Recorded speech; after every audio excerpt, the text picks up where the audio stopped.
The Money in the Bank match card has been set. Let's take a look at how we got here. Brock Lesnar taking on Bobby Lashley, #1 contendership for the Universal Championship.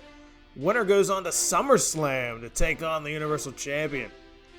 Brock Lesnar attacked Bobby Lashley from behind when Lashley was answering what seemed to be an open challenge from Drew McINTYRE. The following week, Triple H and Paul Heyman had a conversation. Lesnar wasn't coming to work. He didn't want to audition, in his own words, for a Universal Championship opportunity. He wanted to be handed the opportunity. Triple H then gave Bobby Lashley the option.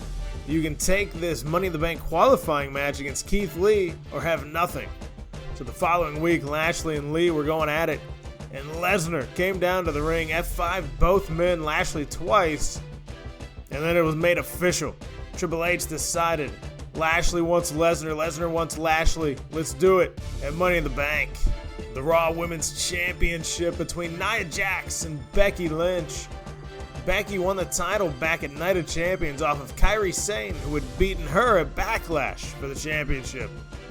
Zelina Vega interrupted Becky while cutting a promo in the ring and then introduced Nia Jax, and they both went down to the ring and attacked Lynch. Then a couple of weeks later, Vega was trying to qualify for a Money in the Bank spot, but then Bayley was attacked by Banks and taken out of the equation, so Vega said that I should automatically qualify. Becky Lynch came down to the ring and said, if you fight me right now and win, you can be in Money in the Bank. And if you fight me right now, I will face Nia Jax at Money in the Bank. Lynch then beat Vega to take her out of the Money in the Bank match. And then Jax got her Money in the Bank Raw Women's Championship match. The Women's Money in the Bank ladder match, we saw Sonya Deville, Sarah Logan, Ember Moon, and Charlotte Flair from Smackdown all qualify in matches. And we saw Sane, Rhea Ripley, Bianca Belair, and Bayley qualify in their own respected matchups. The WWE Tag Team Championship contest between the reigning champions, the Usos, have been champions for 3 months now, taking on AOP. AOP made their presence felt. The Revival were calling out the Usos, and we went backstage and the Usos were laid out. AOP made their way to the ring and dominated the Revival. The following week, AOP was to take on the Undisputed Era's Kyle O'Reilly and Bobby Fish. Bobby Fish was laid out with a chair backstage, but Fish made his way to the ring still and competed, but it was too much in the end, and the AOP defeated the Undisputed Era. Then, as we saw in the latest edition of SmackDown, the AOP took on Kevin Owens and Andrade, and Kevin Owens left Andrade out to dry as the tag team #1 contenders, AOP, defeated them. Short and simple, Goldberg taking on The Miz. The Miz wanted a Money in the Bank match. Goldberg came out, challenged them to a match. The Miz left. Well, then the following week, The Rock made it official. Goldberg will take on The Miz. SmackDown Women's Champion Shayna Baszler taking on Asuka at Money in the Bank.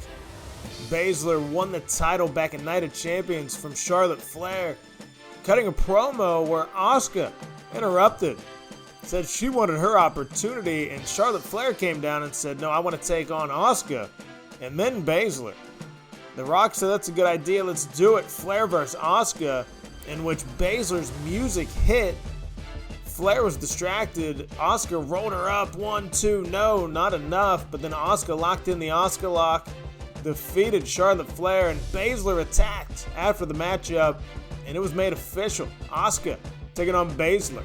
Now this matchup for the WWE Championship has been changed as of late, as Roderick Strong defeated Roman Reigns on an episode of SmackDown to win the WWE Championship. Clean, might I add. It was a no DQ stipulation against Kevin Owens taking on the champion, the former champion, Roman Reigns. Kevin Owens is still going to take on Roderick Strong in a no DQ match. Owens has been robbed of his last couple of opportunities at the WWE Championship, being distracted and or interfered with, and now there's no disqualification, and he's taking on Roderick Strong. The Universal Championship match, Drew McINTYRE and Seth Rollins. McINTYRE had won the Universal Championship back at Night of Champions in a triple threat match with Rollins and Lashley. He ended up pinning Seth Rollins. But Drew was laying out that challenge we talked about with the Lashley-Lesnar match, and Lashley answered.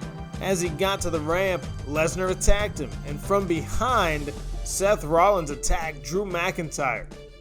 The following week, Drew told Triple H, "Let me get Lesnar." And Lesnar was, of course, not there. So he said, "Let me get Seth Rollins." Triple H said, "Rollins has a match in the main event. Don't interrupt the match, but whatever you do after is on you."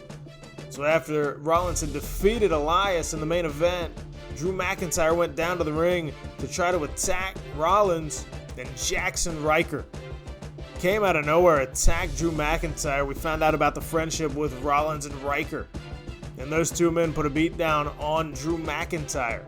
McINTYRE then challenged Ryker to a match the following week, in which he defeated Ryker and then Claymore kicked Seth Rollins' head off. But then, as we saw on this past Monday, Rollins assaulted Drew McINTYRE backstage and left him lying on top of a trash can. The men's Money in the Bank contract ladder match. We have Undisputed Era's Adam Cole. Randy Orton was the first man to qualify. Andrade and Samoa Joe, who just qualified on this past Smackdown, from the Smackdown side of things. Tommaso Ciampa, Big E, and AJ Styles all qualified, and then Kofi Kingston won the Fatal 5-Way Elimination Extreme Rules match on Raw to take home the last spot on the Raw side. Get ready for an action-packed Money in the Bank pay-per-view. It'll be coming to you real soon. Thank you for watching, and we'll see you at Money in the Bank.